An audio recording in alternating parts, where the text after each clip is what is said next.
SMS keladi har kun. Qanaqa qilib sochingiz bunaqa silliqgina, qalin, gladki, blesk beradi deb. Chunki to'g'ri kelgan shampun bilan yuvmayman. 4 oydan beri Sidbini mahsulotlarini ishlataman. Yaxshilab shampunda yuvib olamiz. Shampunni ham qo'ydim.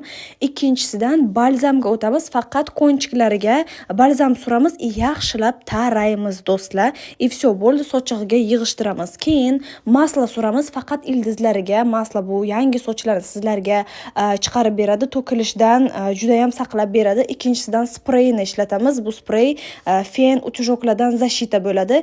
Uchinchisidan mana bu kremni ishlatamiz. Agarda sizni sochingiz jingala bo'lsa, tarab vobshe bilmasangiz, mana shu kremdan olasiz. Bittaga bitta shunaqa gladki qilib beradi. Keyin xuddi bir Yulduz Usmonovani konsertiga o'tirayotgandek o'zimni his qilib, yaxshilab sochimni quritib oldim va taradim. Bo'ldi, sochimni effektini qaranglar qizlar. Xo'p, silkasini pastda qoldiraman, bemalol zakaz qilasizlar.